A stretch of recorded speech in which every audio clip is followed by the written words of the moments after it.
Hey guys, this is W3C Ray, and today I want to give you a brief introduction on how to use the new HRC version, how to use the new masks, what you can do with this program, what your calculation options are, and when to use them.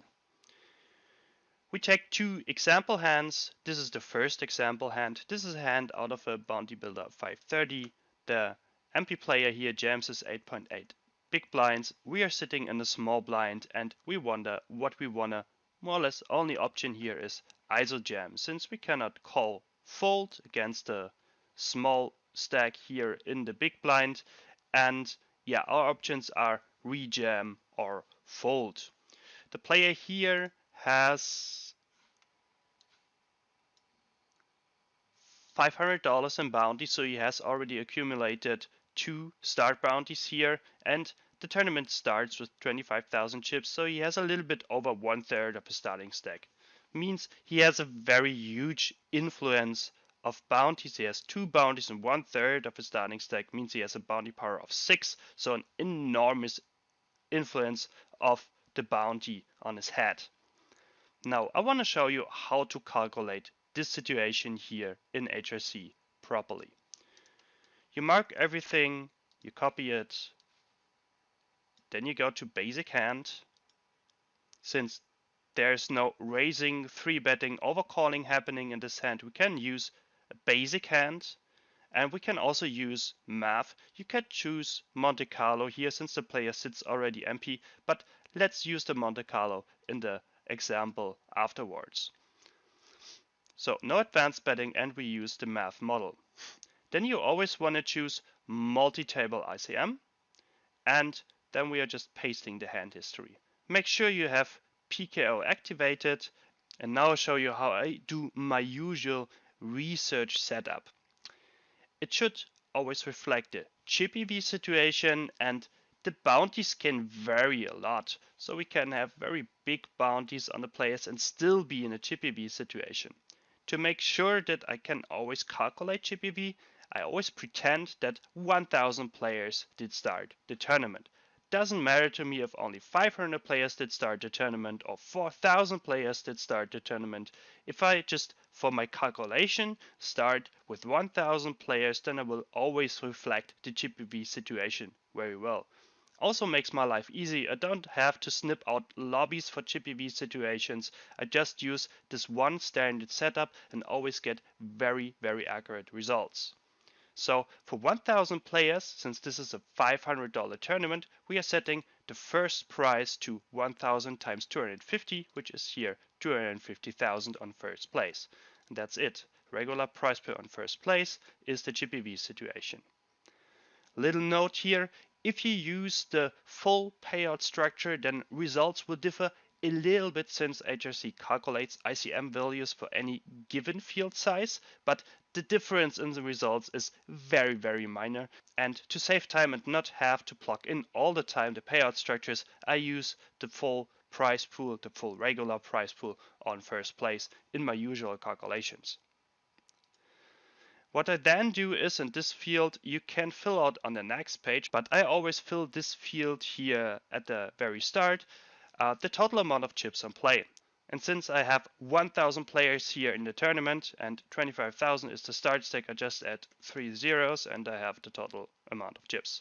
Then I go next, and now we are going to the second important mask. This is a new mask, very different from the old version. Here you can set up now the chip stacks and a lot of different stuff on the right side. So what I do is I just generate now the stacks remaining in the tournament. HRC estimates, depending on the chip average on my table, remaining player number, and this is here 628.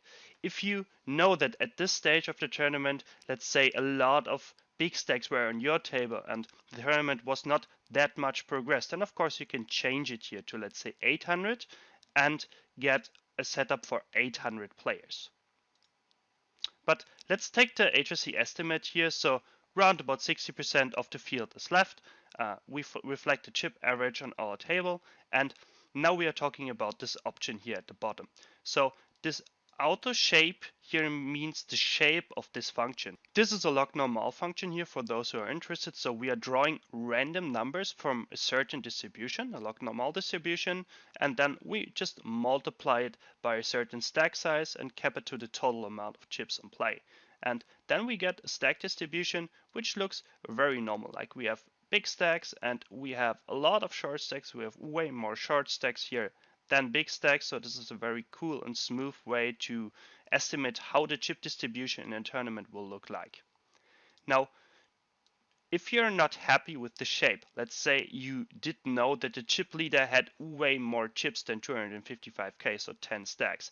Let's say you know on average in the tournaments you are playing at that stage, 60% fields left, the chip leader has 20 starting stacks.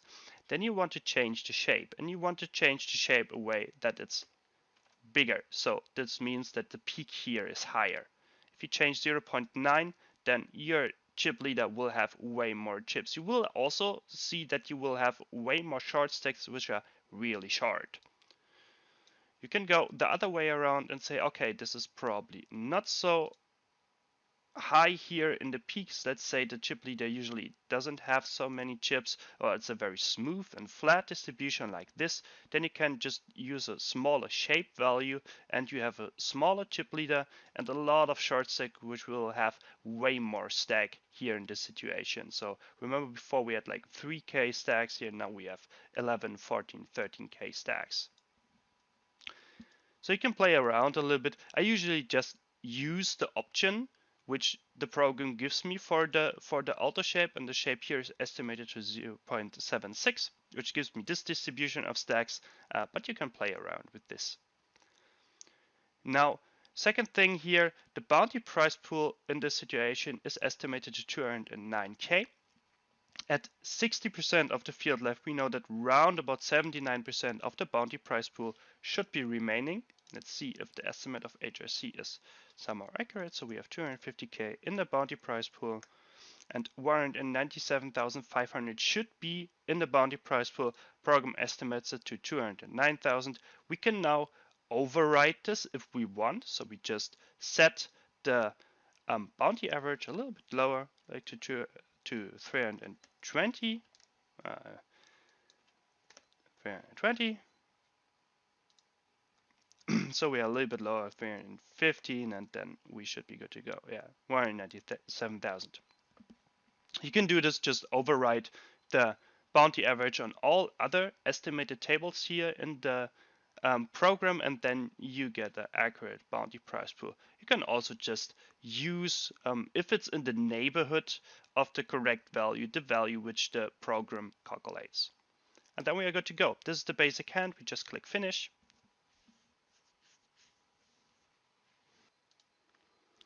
And here we have the result. So the anti-fan guy did jam. We are sitting in the small blind wondering what we can jam here. And we can see that the big blind, according to our rejamming range, also should call very, very wide. So we are incentivized here to jam 91%. Our jack for offsuit rejam against 8.8k open jam, so the 9 big blinds is 91%. Our jack 4 offsuit makes here $30, and the big blind should overcall also very, very wide. Now, to also take away something from this hand history here, we probably want to change the open jamming range a little bit, since, yeah, this guy is a reg. He knows what he's doing, but probably he is still a little bit too tight, like most of the players are on PKO. So let's say probably A7 offsuit is not inside, Jack 10 is anyways close. Let's do it the other way. Let's say the guy wants to have a little bit of an edge. So we want to look at the aces. Of course, he has 8 big blinds, and he should use probably anything which is close to aces, so it doesn't get as much edge as you would take when you're deeper, either deeper in the tournament or very, very deep stacked, since your stack obviously has a lot of future edge. But if you say, okay, like 1% of aces, 1.5% of aces, then you are in a good neighborhood. 1% of aces would be 0.03. Let's take 0.05 as an edge, or 0.06, something like this.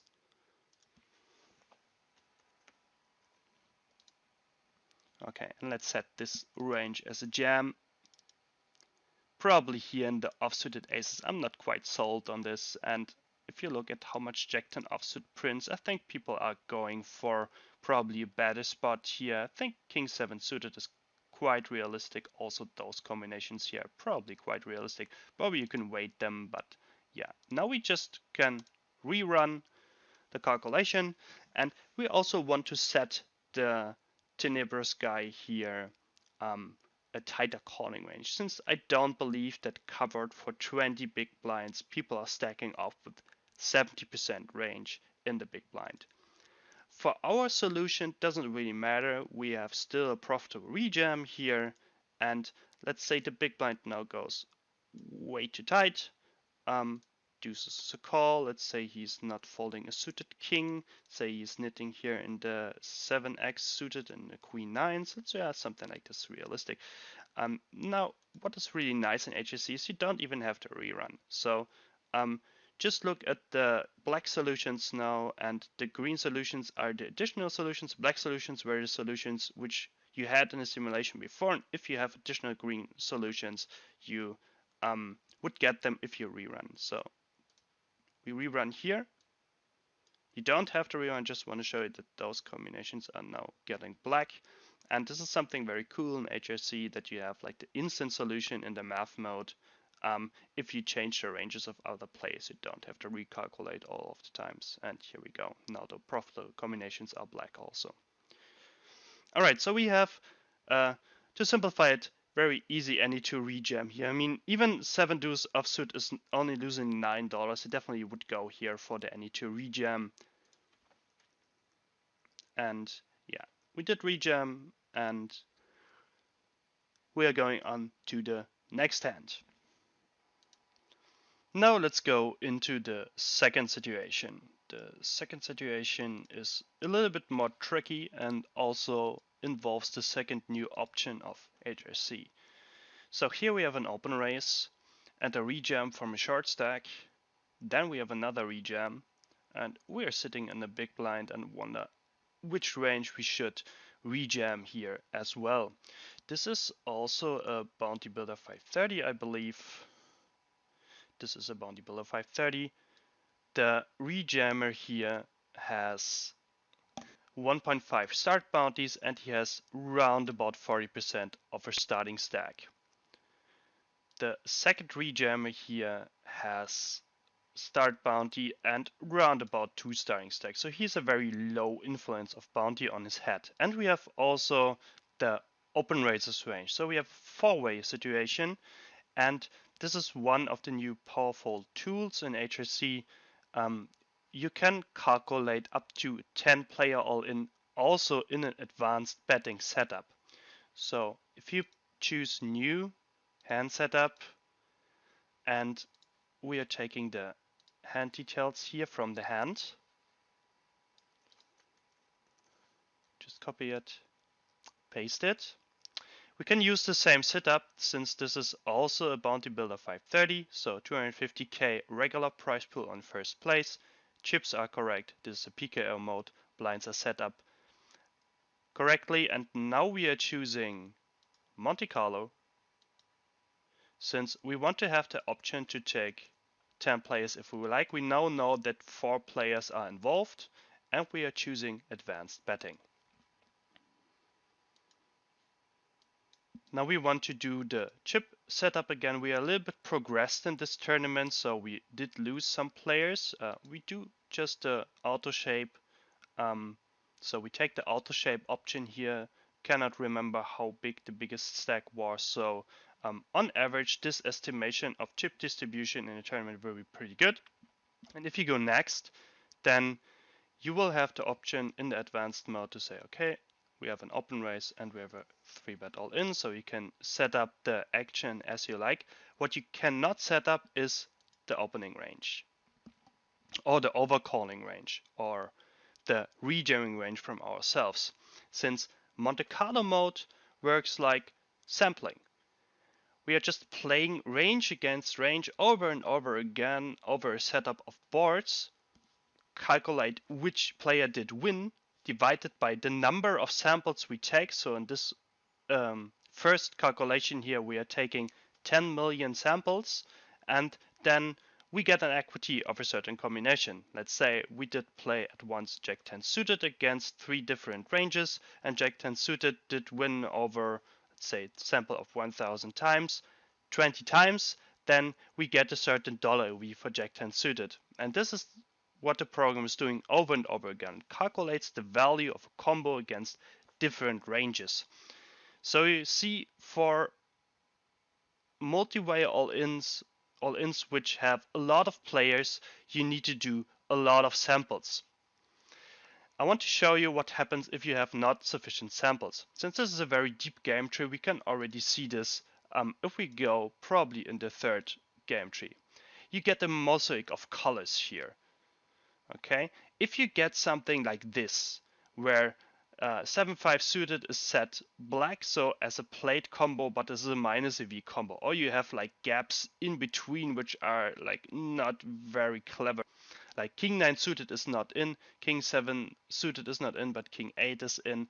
This can be due to blocker effects, but usually, since all the combos are suggested as a shove in this situation, this is not due to blocker effects. This is because your calculation did not converge. What does it mean it did not converge? You did not choose enough samples to do a proper calculation. So what you want to do first when you do Monte Carlo situations is you want to rerun the whole game tree with a lot of samples. You choose the entire game tree here. You can choose between the subtree and the entire game tree. You want to reset, and then you want to run a lot of samples over the entire game tree. I usually take the first range as set. Since this is a under the gun range, we can just set the under the gun range to something like this. 21% is probably a little bit too much. Probably take out like King 10, Ace 9, and yeah, since the guy does cover the short stack behind him, probably he's opening any pair. I'm not sure, probably take deuces out. So I set the first guy's opening range, and then you want to run this subtree here. You don't want to run the full game tree, since the under the gun guy did open. You only want to run the subtree, and you want to reset the whole subtree. You want to reset all the frequencies which are played in this certain subtree. You would hit OK, and then the calculation starts again. You can see the calculation takes a while. I want to cancel here, since I don't want to wait until we did reach 100%. I did already do the calculation.